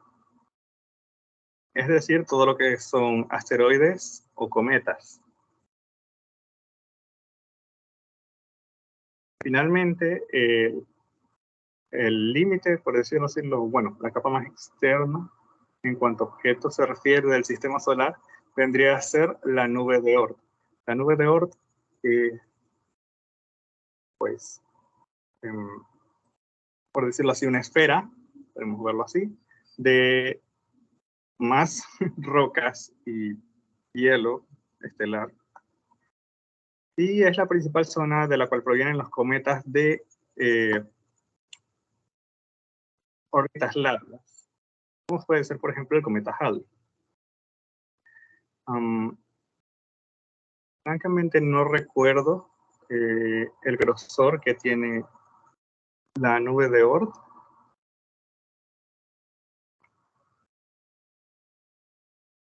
Y bueno, ya después de la nube de Oort,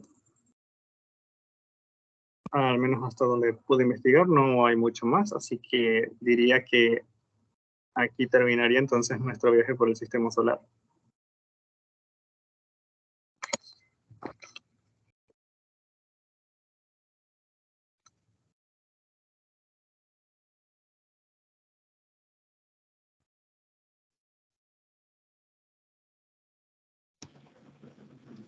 Muy bien. Realizamos las preguntas, doctora.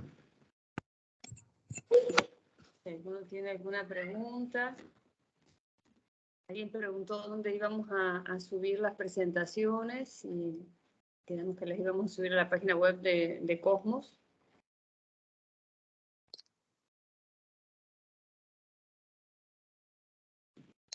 Bien, Aldair, nos pregunta Victoria Alejandra Domínguez, ¿cuáles son los 5 objetos principales del cinturón de Orión, asteroides que mencionaste?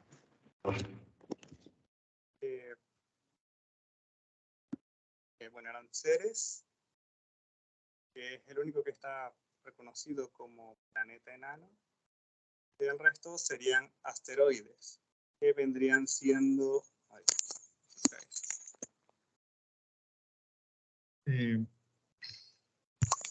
Pallas, Hestia, Higia y Juno. El Juno, si no me equivoco, es el asteroide más grande.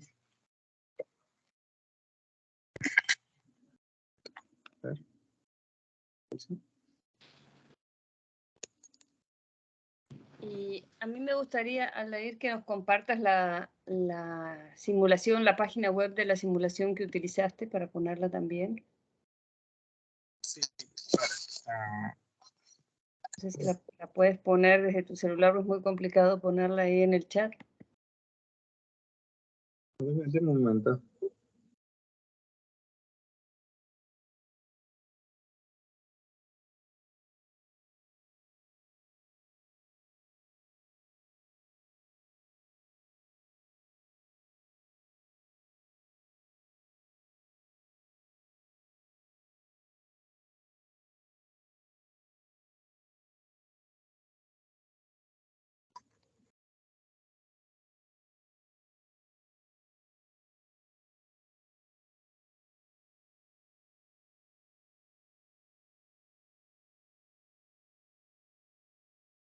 Bien, en cuanto a cuál es el planeta con más satélites naturales en el sistema solar, este vendría siendo Saturno, que entre satélites confirmados y preliminares, por así decirlo, tiene un total de 82. En realidad, lo que define ser un planeta enano, perdón, un satélite es prácticamente, hasta donde entiendo, que orbite el planeta, porque en realidad muchos de estos objetos a los que llamamos satélites no tienen la forma usual que pensamos, por ejemplo, con la Luna, sino que son como cualquier otro asteroide, simplemente está orbitando alrededor del planeta.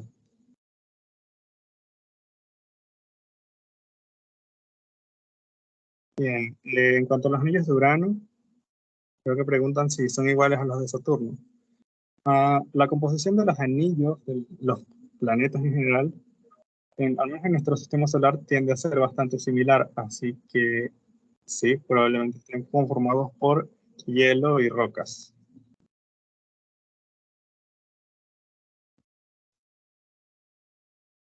Bien, sobre el peso del sistema solar, honestamente no sabría decir como cuánto puede ser, pero si en algún momento tomaron notas de los pesos que dije durante la presentación, creo que con una calculadora podemos obtener una idea de cuál puede ser el peso. Pero honestamente no sabría responder esa pregunta. Nos faltarían todos los asteroides. El 99%, Cierto. perdón, el 99% de la masa del sistema solar la tiene el Sol. Bueno, es cierto. Así que prácticamente sería la masa del Sol. Cierto, eso lo dije.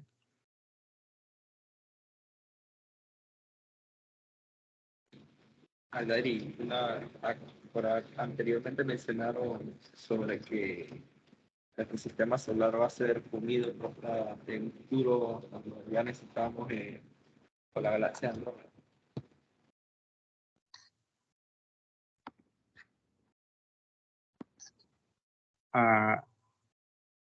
Perdón, ¿qué dijiste?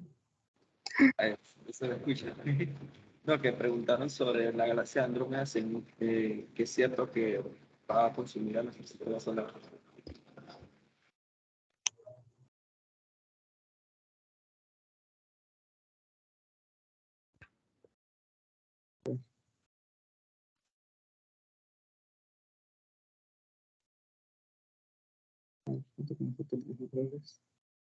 No se escucha mucho. Bien. No, es que estaba revisando las preguntas del chat. Pero es que de hecho, al menos siguiendo lo que dijo Kevin, la galaxia de Andrómeda y nuestra galaxia van a colisionar eventualmente. Entonces, pues van a mezclarse ambas galaxias. Pero muy posiblemente para cuando eso ocurra, quizá no quede nadie ya en el planeta, así que no sé si en verdad vale la pena preocuparnos por eso. Pero sí, ambas galaxias van a colisionar.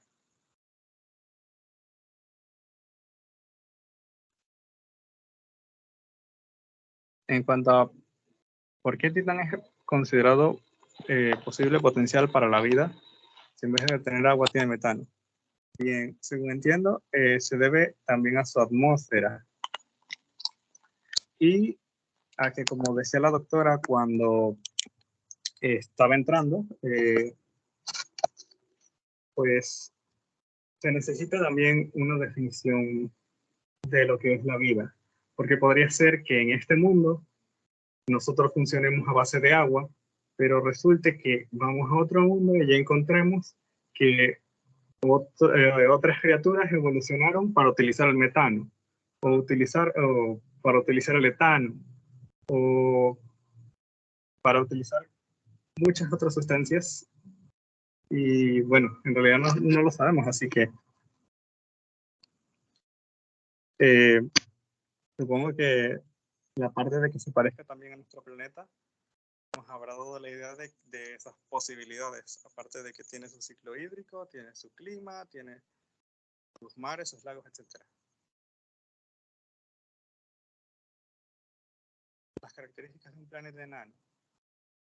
Pues básicamente un planeta enano tiene que tomar formas. No tiene que tomar necesariamente forma esférica, pero en su mayoría sí lo tienen, siendo la excepción de Maque, que tiene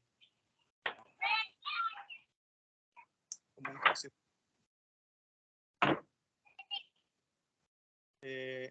Y pues tienen que cumplir con un requisito de masa, pero honestamente no estoy seguro.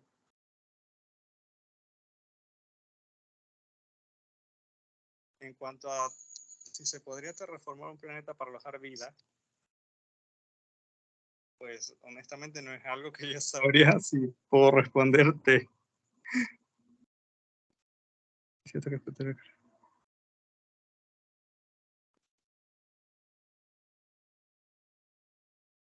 Bien, eventualmente, en cuanto a la pregunta de si es cierto que en el futuro el calor del Sol puede terminar con algunos planetas, va a llegar un punto de la vida del Sol en el que éste va a expandirse, y al expandirse va a devorar algunos de los planetas que encuentra en su camino. Así que no sé si sea precisamente por el calor por lo que van a destruirse los planetas, pero si no, pues el Sol va a terminar absorbiéndolos de todos modos, algunos de ellos.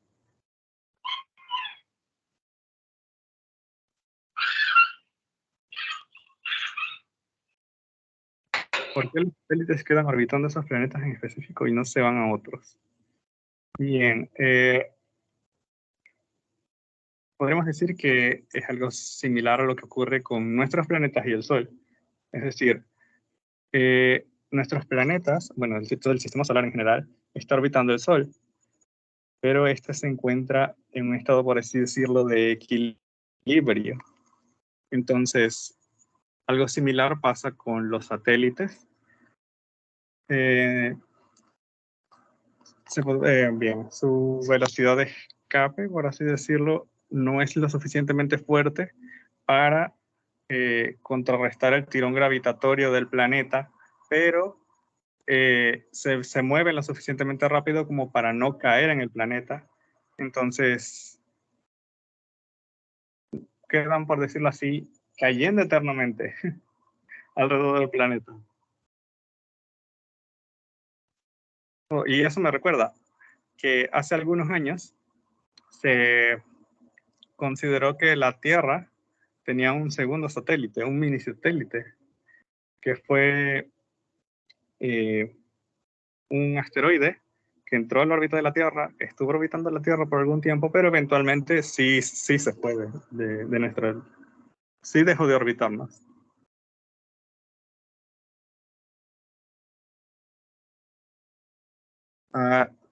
Sí, de hecho Mercurio sí rota y sí tiene traslación. No está fijo en el sistema solar, nada está fijo en el sistema solar, todo se mueve. Pero en realidad lo que quise decir en ese momento es que la cara fría, sea cual sea en ese momento la parte del planeta que esté del lado frío, llega a temperaturas de los menos 130 grados Celsius, mientras que la parte que esté mirando al Sol pues alcanza una temperatura superior a los 400 grados. Pero sí rota. Y sí se traslada alrededor del Sol. Es por eso que de hecho tenemos las fases de Mercurio y también las de Venus. Precisamente por su movimiento de traslación alrededor del Sol. En cuanto a que si existen más sistemas solares, sí existen más sistemas solares. Entre los que puedo recordar ahorita tengo al sistema de TRAPPIST, que fue famoso hace unos años. No recuerdo mal, era porque había un par de planetas similares a la Tierra. Bueno, no sé si me estoy equivocando, la doctora me corrige si me equivoco.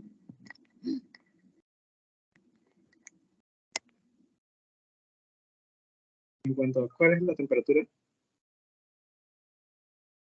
del espacio, y si es cierto que es frío. Pues honestamente, Me hizo falta investigar un poco más sobre el medio interestelar.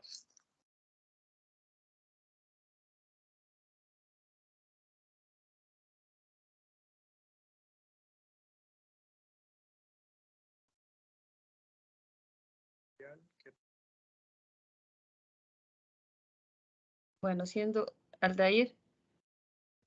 Sí. Era ni pensión volviendo. Vamos siendo las 8 de la noche, si no sé si tú quieres seguir contestando, si no, damos por terminada esta sesión. Madeleine Rojas, ¿tú quieres decir algo? Despedirte a Kevin. Sí, bueno, creo que ha sido una noche para hacer muchas preguntas. Eso es súper importante. Así que es hora también de descansar. Esas preguntas anótenlas, ténganlas allí y van a poder desarrollarlas un poquito más adelante.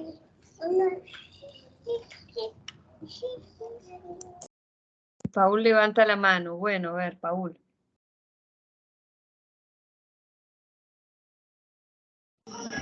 Buenas noches. Buenas Mi noches. intervención es solamente para preguntarle si el examen es para el 22 o para el 23 que estaba dentro del cronograma. Sí, estamos definiendo si lo vamos a hacer virtual o lo vamos a hacer presencial. Entonces, seguramente será el 22 virtual, pero todavía tenemos que definir el sistema que vamos a usar para poderlo hacer virtual. Así que les estaremos avisando en esta semana. O es el 22 en la mañana o es el 23 en la mañana presencial. Esa es la... Excelente. Muchas gracias. Y Gracias. excelente presentación, Aldair. Gracias.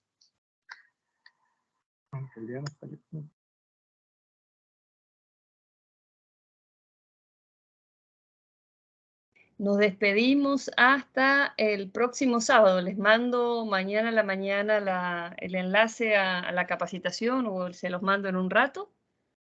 Y el sábado de Semana Santa no habrá capacitación. Hay muchos recursos en la página de Cosmos que la pusimos dentro del chat de la reunión. Y bueno, y hay muchos recursos online. Les vamos a mandar entonces mañana las presentaciones de la autora Madeleine y bueno, y seguimos. Así que vayan preparándose y nos vemos pronto. Muchísimas gracias a los dos, a Aldair y a Madeleine por